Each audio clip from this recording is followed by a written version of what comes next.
I was in Banaras 2 days ago. So I must tell you, Prasun, that yes, I was there for the final summit of the Y20, of which Dr. Shama Prasad Mukherjee Research Foundation is the secretariat.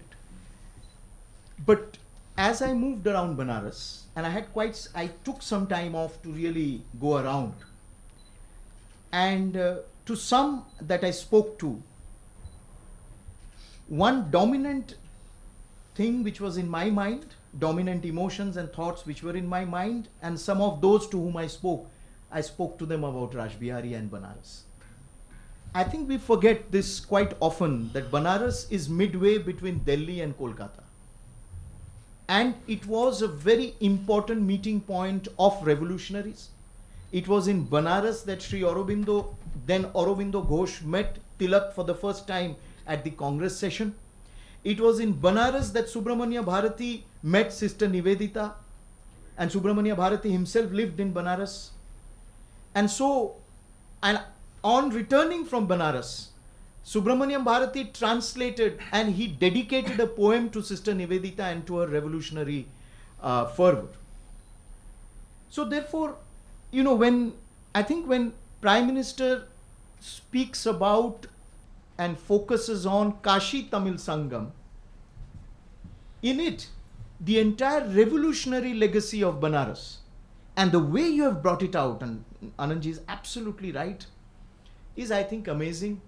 And not many before you, it's not that I have read much, I have read very little, but I can say with guarantee that not many have focused on this aspect of Banaras. So thank you, Prasun. And what makes your book stand out is this: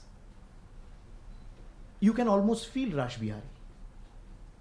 You actually enter.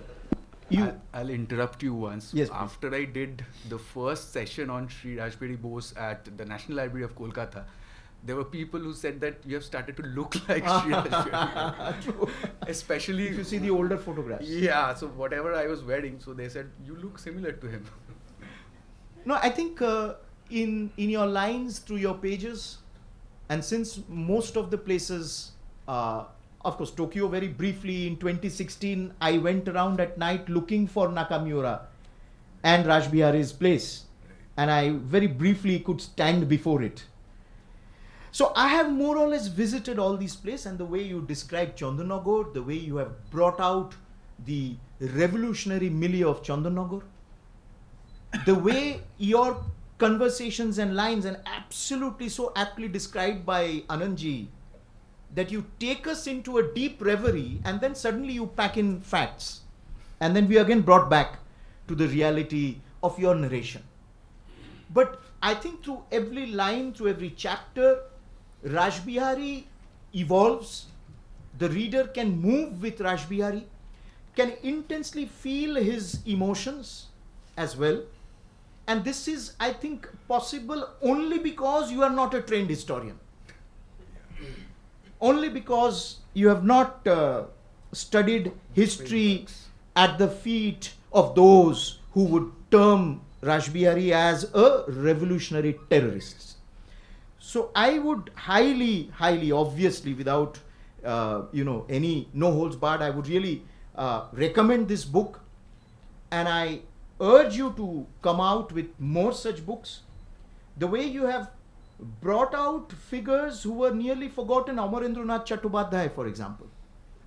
One of the most underrated, one of the most under-discussed figures in revolutionary nationalism in India's early freedom struggle. And you have brought him out.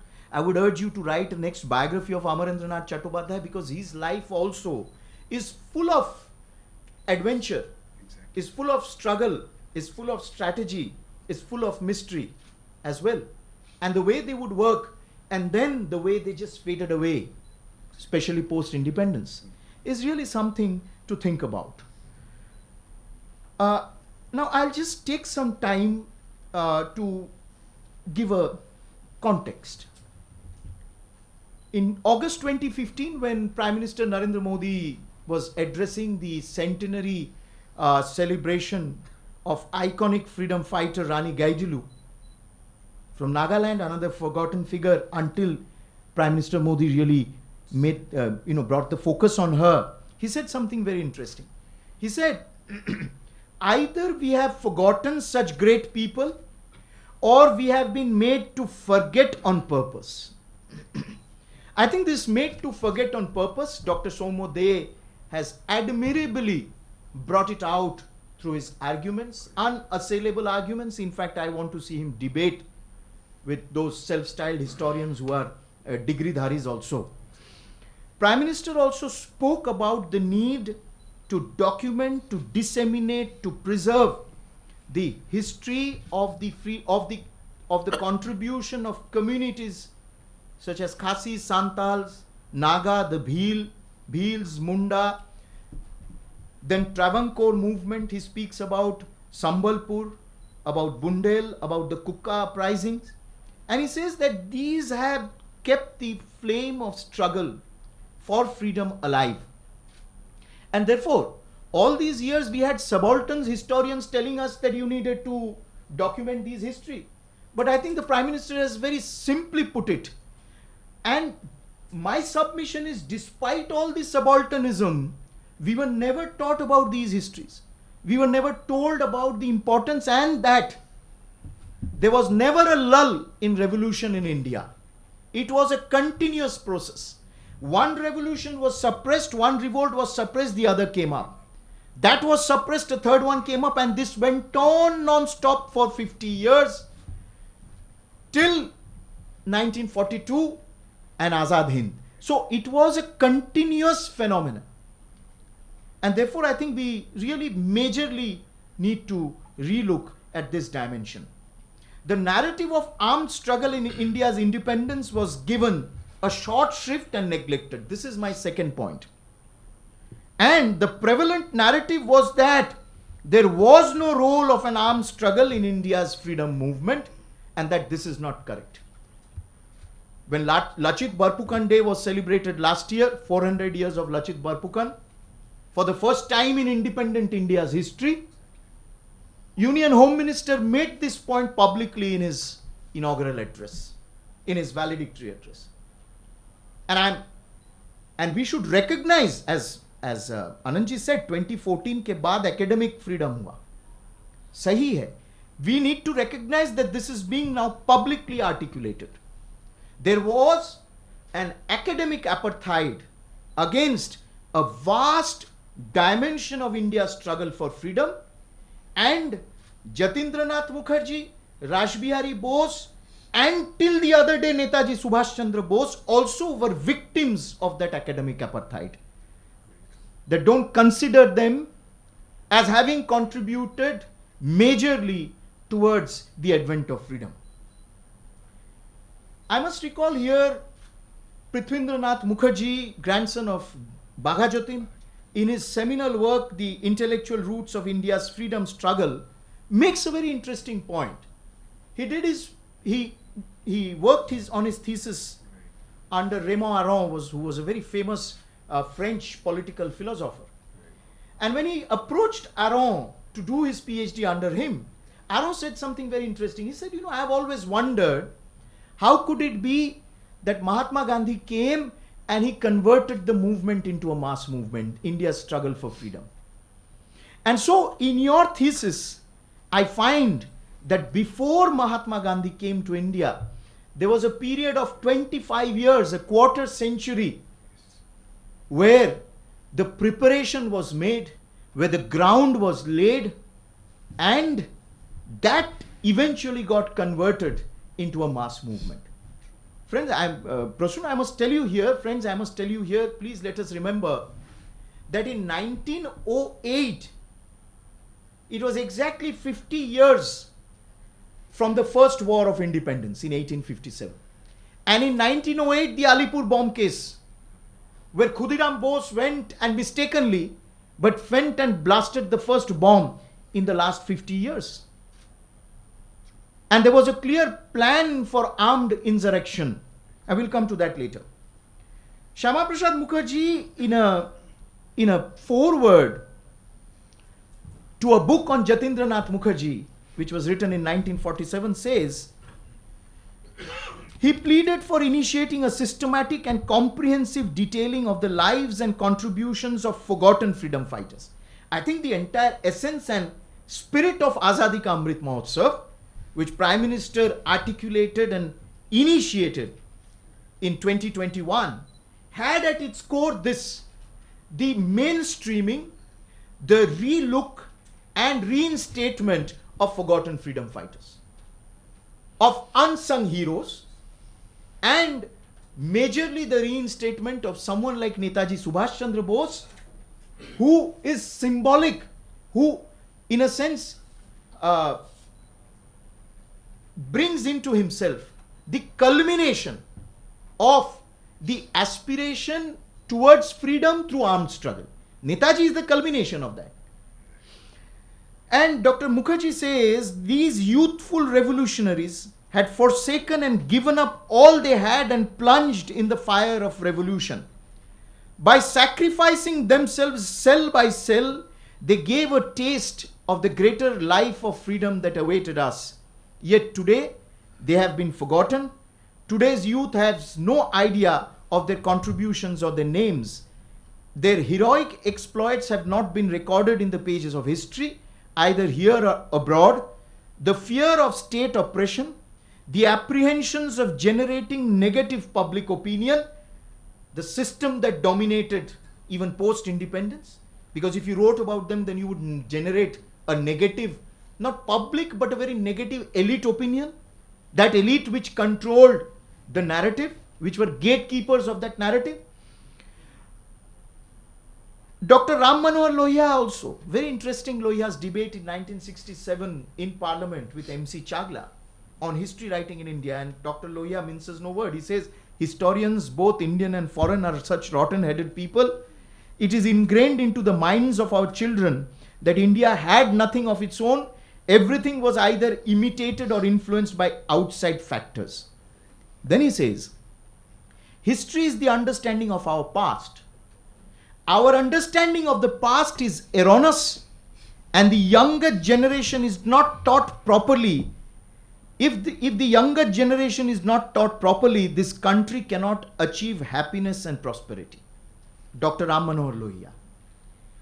And we know, as I was mentioning, Dr. R.C. Majumdar has in detail written how in February 1948, within a few months of achieving independence, the Indian History Congress met in Jaipur, and in Jaipur, Dr. Majumdar, R.C. Majumdar took the initiative to pass a resolution on the need to start writing the history of the freedom struggle, because he says lot of documents can still be available, lot of witnesses, reminiscences and lot of witnesses are still there whose memoirs can be documented, and therefore he passed this resolution that an attempt to be made to compile a list of important records, both published and unpublished, bearing upon the national struggle for freedom. This was the resolution passed by the Indian History Congress in February 1948, Jaipur. Now, the Marxists were nowhere in sight at that time. But then what happened? A committee was formed, and Dr. Majumdar said that India has attained her independence, but the history of the national struggle that culminated in independence has yet to be written. Unless the materials for such a history are now collected, some of them are likely to be lost forever. Jugantar Anulishanon Shomiti. And some of the prominent leaders of the independence movement, whether violent or non-violent, were still in the land of the living, and their correspondence and other relevant papers could yet be saved. Did anyone take the trouble to go and speak to Barin Ghosh? No. Did anyone take the trouble to go and get in touch with the entire second generation of revolutionary radicals such as Bhupendra Kumar Datta and others who were part of the Jugantar and then later Anusilan Shamiti? No. You only have Arun Chandra Guha, A.C. Guha's First Spark of Revolution, the only authoritative book of that period. So my point is, then this committee of experts, the committee of experts was formed. Initially, at that time, Dr. Shyama Prasad Mukherjee, it is unfortunate for us. भाग्य में लिखा है, क्या करे sir. Shyama Prasad Mukherjee को प्रथम शिक्षा मंत्री नहीं बना के उनको उद्योग मंत्री बनाया गया. और मौलाना आजाद को, जिनका शिक्षा के साथ दूर दूर तक कोई संपर्क नहीं था, उनको शिक्षा मंत्री बनाया गया. तो रमेश मजूमदार जब उनको प्रस्ताव दिया कि पेश किया कि आप इसको, प्रस्ताव जब रखा उनके सामने कि इतिहास लिखना चाहिए स्वाधीनता का आंदोलन का, तो उन्होंने कहा हाँ होना चाहिए. And then it went into cold storage, and then a committee was formed. The committee gave certain recommendations, and then it was Dr. Rajendra Prasad who took the initiative to at least get things moving. And then when the committee gave certain recommendations, the Ministry of Education, Government of India grandly rejected it. The recommendations of the expert committee on history writing was rejected by the Ministry of Education, then Ministry of Education. And it noted, the ministry noted, that on account of the present financial stringency, it is not possible for the government to find any substantial amount of money for the accomplishment of this task. It is therefore essential that this work should progress through the voluntary efforts of scholars and learned societies. The government of India Nehru's government brushed aside its responsibility to write the history of to at least document or to start making the effort, to initiate the effort to document the history of the freedom movement. So it is that we are living in this age. So in a sense, we are having to start from scratch by writing such books. Now, I'll come to Rash Behari Bose and to your book. Very briefly, I'll not, because I also impose myself on the 10 minutes the limitation. अभी से ना? अभी से? ठीक.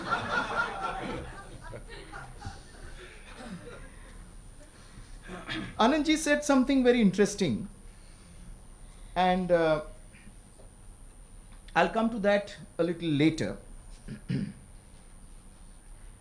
If one looks at Prasun's book, and especially Rash Behari Bose's growing up years in Chandanagar, his training and his nurturing into revolution, I think it makes for fascinating reading. The entire book does, but this chapter more so.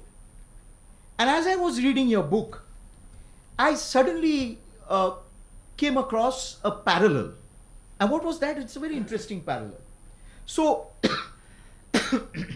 in the history of the early freedom movement, and it is part of the lore of those who have grown up in Bengal or who are Bengalis, I heard my father, my grandfather say, Subhash, Oten ke juto mere chilo. Subhash had beaten up Oten with sandals. This was part of the lore. Now, it's very interesting.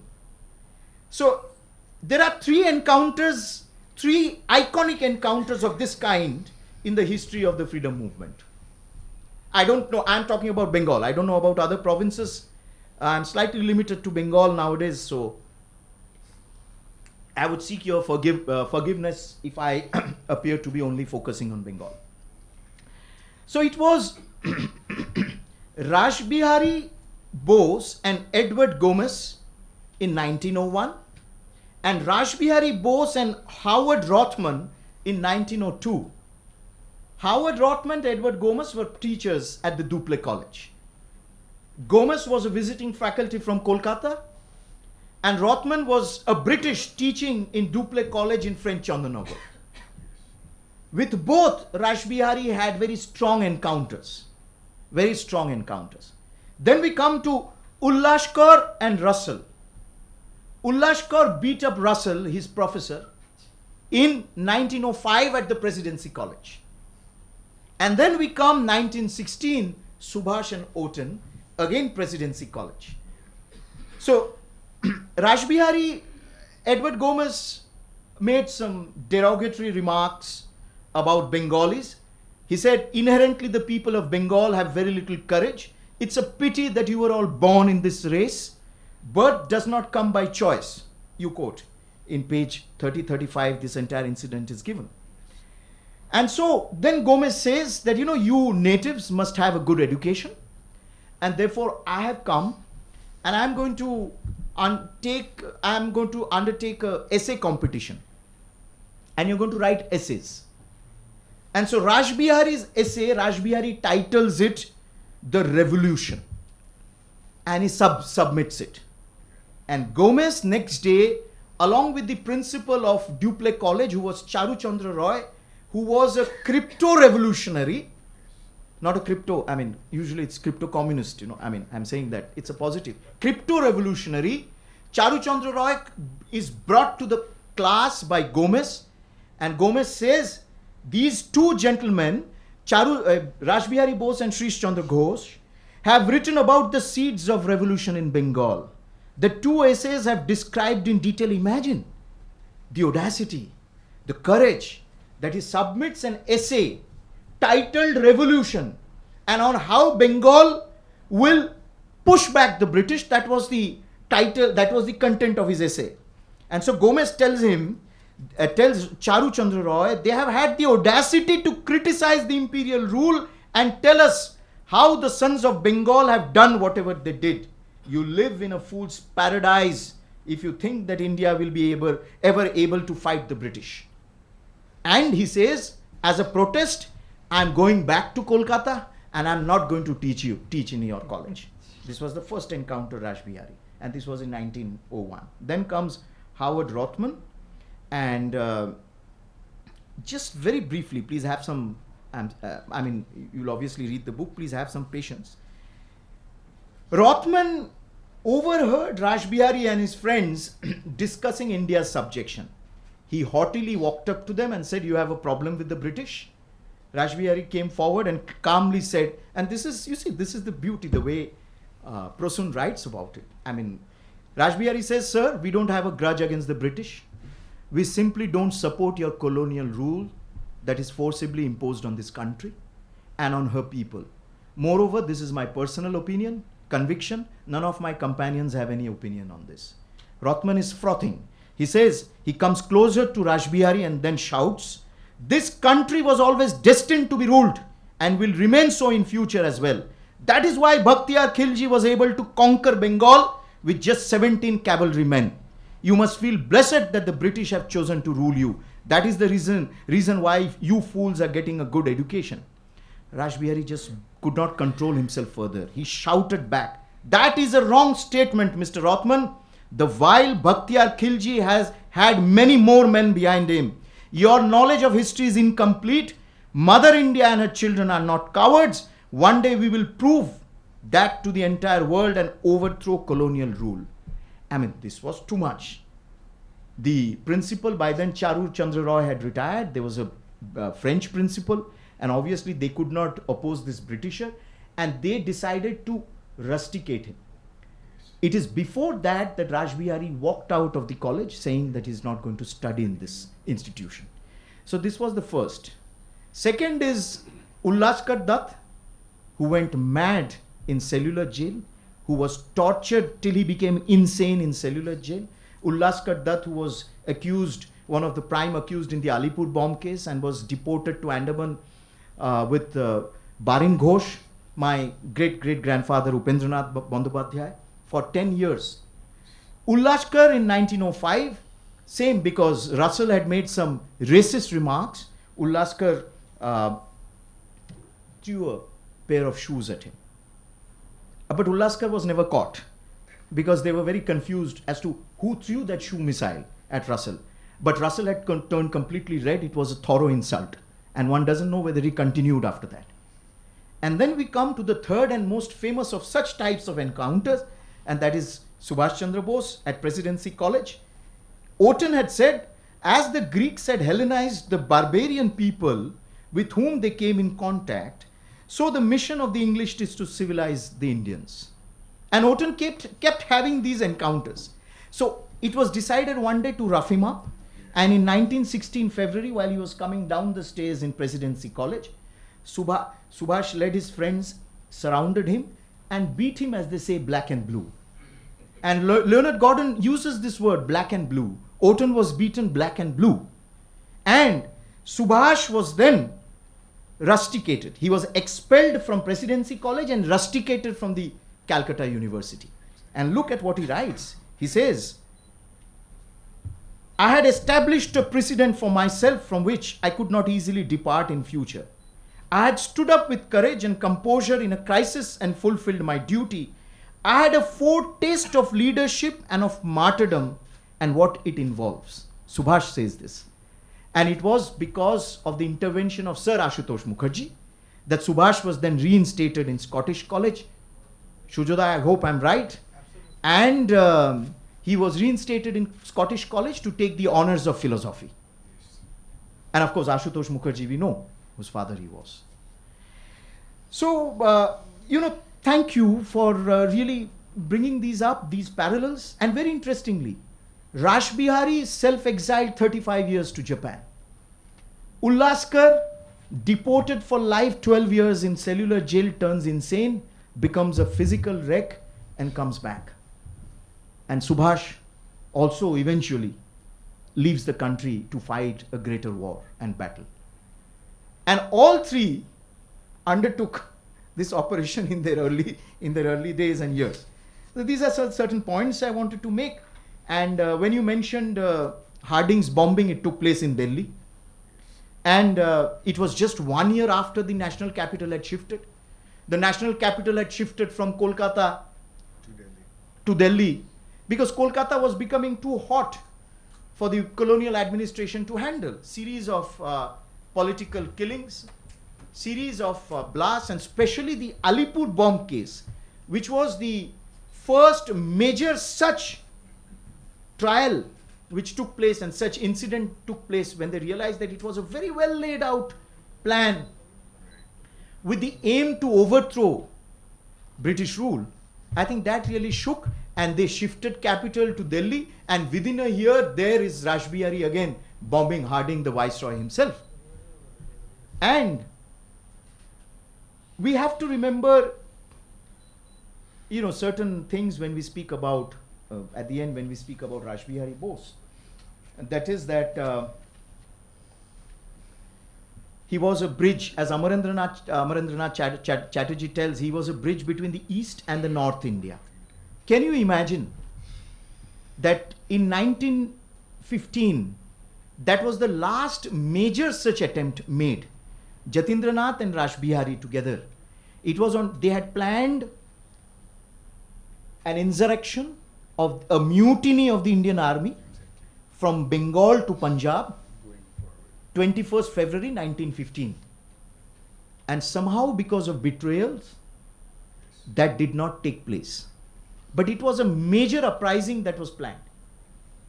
1857, 1908, Alipur and Barin Ghosh's group, and 1908, just within 5 years, 1915, already the plan was put in place. And regiments of the Indian army, soldiers were spoken to, an entire plan was afoot, starting from on one end Fort William.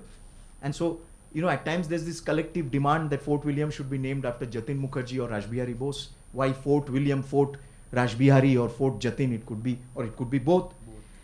So I would really urge you to read this book, because he's described this. And there Banaras comes, the entire planning in Banaras, and the entire strategizing, and the way Charu Chandra Roy speaks about what a revolutionary should be. Amazing description.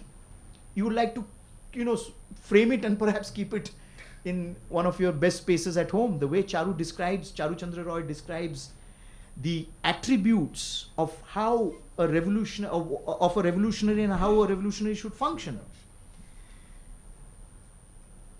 One of the formative reading, Anand ji, किताबों का अगर हम कहते हैं तो आनंद मठ और French revolution का, ये सारे पहले किताबें जो राश बिहारी बोस ने पढ़ना शुरू किया चंदन नगर में आके, ड्यूप्ले ये लाइब्रेरी में, पब्लिक लाइब्रेरी में, उनको जो लाइब्रेरियन उस समय दास बाबू करके जो थे, उनको परख लिया उन्होंने और कहा आप ये तीनों किताब पढ़िए फ्रेंच रेवोल्यूशन के ऊपर। और वो जब निकल रहा था फिर से उनको बुलाया और उनके हाथ में आनंद मठ दिया, और फिर पूरा उनका जो मानसिकता क्रांति का ये डेवलप हो गया. Now, I'll come to the last point. Anandji referred to similarity between the Indian Independence League and the Rash Behari Bose's actions. And now, you have mentioned it very well in your book, and I think from that one can really find out why the allergy, if at all there's an allergy towards Rash Behari Bose, because 1938 to 1940, Rash Behari Bose was president of the Hindu Mahasabha in Japan, while Savarkar was president of the Hindu Mahasabha in India. 39, Savarkar passed on the baton to Dr. Shyama Prasad Mukherjee. So very interesting. Shyama Prasad Mukherjee founded the Bharatiya Janasangh on October 21st, 1951, the day the Azad Hind government was founded. And Hindu Mahasabha, while he was the Hindu Mahasabha president, Savarkar and Shyama Prasad Mukherjee, Rash Behari Bose, the flag bearer of Hindu Mahasabha in Japan. Now, in a letter to Subhas Bose in 1938, the letter which was intercepted by the British intelligence, टिकटिकी बोला होतो तादेरके. So they were called lizards actually. In Bangla, the British intelligence were called as टिकटिकी. So I text Prasoon on my way back from Banaras whether he had the English of this letter. I'm yet to come across it. Perhaps Shurjoda can also help. So Rash Behari writes in that letter to Netaji, to Subhash in 1938, he says that I think by founding the Bhosala Military Academy, Dr. Munje has done much more than the Congress. And we know Dr. B.S. Munje, his connection to the Hindu Mahasabha, his connection to the Hindutva narrative. And then Rash Behari says, and this is, I have the Bengali, but I'll say it in English, that we need Hindu unity. And Muslims are also Hindu because they are born in India. Because they were born in India. Jehetu tader dhormiyo achar onushthan, because their religious, their religious rituals, etc., are much different from Turkey and from Afghanistan and Persia. And therefore they are a little different. The Hindu religion is extremely Catholic. And Islam also, therefore, has a place in India, like in the past. And then he says something very interesting. He says, Indian means Hindu, because even if they believe in other religion, like in Japan, a Japanese may be a Shinto and a Christian, but he is a Japanese. That's a very interesting definition. So naturally, there may be allergy to Rash Behari Bose. I mean, it's difficult to able to understand and to even dish out this, and then to even accept that he was president of the Hindu Mahasabha. Now, I come to the crème de la crème. You have mentioned it in your book, page 262 and 263, and I'm really extremely delighted that you mentioned it. You would have otherwise skirted it. I mean, if you wanted this book to have a wider Oxonian acceptance, then you could have skirted it. But you mentioned it. And he says that, you mentioned it in your book. You quote the source as Uma Mukherjee, two Indian revolutionaries. And Uma Mukherjee writes, on June 22nd, 1940, when Subhash Chandra came to seek his advice on the question of Hindu-Muslim unity, his here is Veer Savarkar. It was on that occasion that Savarkar advised Subhash Chandra to leave the country and go to Europe to organize the Indian forces fallen at the hands of Germany and Italy. And this is from primary source, authentic support. For going out of the country, and then it is clear that it was Savarkarji who impressed upon Subhash the urgent need for going out of the country and joining hands with Rash Behari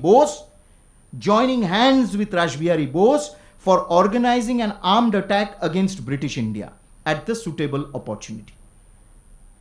And so therefore, apart from the fruitful suggestion communicated by Rash Behari Bose communicated that he wanted to get in touch with Subhash, and that Subhash must look at this as an option. And so it goes on and on. Rash Bihari also sent a similar call to Subhash in his letters to his other friends and colleagues in India. Yes. So it's not myth, it is not mythology that Savarkar met Netaji, and that among the points that were discussed was one of this. And then after this meeting, Netaji meets Hemchandra Ghosh in Presidency Jail. Yes. And after his conversation with Hemchandra Ghosh, he is convinced that this is the way forward, that he needs to leave India. I leave you with that. And since it is the season of reassessing Jawaharlal Nehru, I also will leave you with a very interesting letter shared by Prasoon. Thank you so much. But we will obviously use it for our purpose, for Rash Bihari's purpose also. So, there was a suggestion in Parliament in 1961 to a resolution introduced in the Lok Sabha regarding the commemoration of the memory of Netaji Subhash Chandra Bose and Shri Rash Bihari Bose. The resolution was a very simple resolution that let us commemorate both these freedom fighters. So the Prime Minister's reply to that, the then Prime Minister's reply to that. 61 by 62, 38,000 square kilometers of our territory would have been given away in Ladakh to China. I'm sure Netaji and Rash Bihari wouldn't have let that happen had they been around. But anyway, let us get back to this. And Netaji was in fact much younger to Jawaharlal ji. Yeah. So Prime Minister says, I may add this, that this same argument does not wholly apply to the ashes of Sri Rash Bihari Basu. The resolution was that let us commemorate the memory of both of them. It was not that one is greater than the other. It is that let us commemorate the legacy of both of them. Sri Nehru replies, I would say that we do not put him on the level of Netaji. Nobody asked. Exactly. Nobody asked. I mean, he himself handed over the INA to Netaji. And if you look at the description that Prasoon has given, the way Rash Bihari has described Netaji, there's no question of putting one on the above the other. But I mean no disrespect to Sri Rash Bihari Bose. Now look at the assessment that Nehru has of Rash Bihari Bose. A gentleman who's never stayed, who's never spent, who's never done an honest days of labor in a jail. I mean, at least Ullaskar and others did that. He says, I mean no disrespect to Sri Rash Bihari Basu, but he went to Japan and became a citizen and national of Japan. He married there and had children there and cut himself off practically from India. I mean, he did not know. But throughout his book, Prasoon's book, throughout the other documents that we go through, for not once do we see Rash Bihari Bose cutting himself off from India. He was just physically cut off. 18 books in Japanese he wrote on India. One of the best cultural ambassadors that India ever had under colonial rule. One of those who popularized Indian way of life, Indian culture, Indian food. His curry is still sold a few millions in Japan. The curry that was popularized by Rash Bihari Bose. And Sri Nehru says that he was practically cut himself off practically from India. His family lives in Japan as Japanese citizens. And however much we may honor him, for us to treat him on the same level in regard to this matter as Netaji does not seem to be quite correct. There are very eminent persons who sacrificed their lives in India's struggle for freedom, who died abroad and whose memory we cherish. We have not thought at any time of searching for their ashes or whatever remains of them and to bring them here. Because that area near Rajghat was already reserved for one family. So why to bring their ashes back? You had to wait for one Narendra Modi till 2003 as Chief Minister of Gujarat to bring back Shyamji Krishna Verma's ashes. For 75 years his ashes were lying in Geneva with his last will and his last wish that they be immersed or they be brought back in independent India.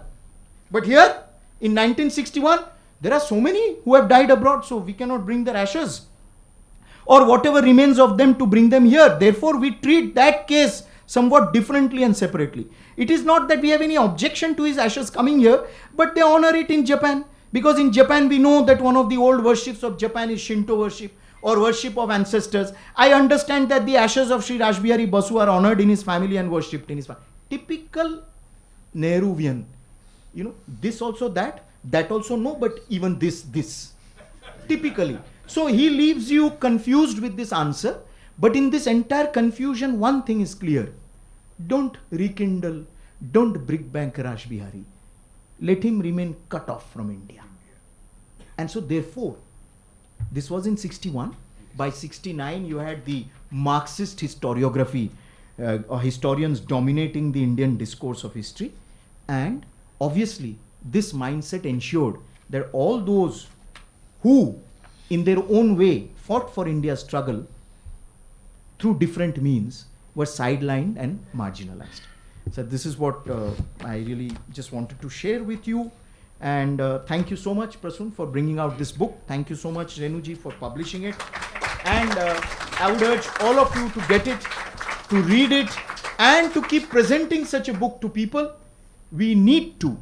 For Amrit Kal, this must be our agenda.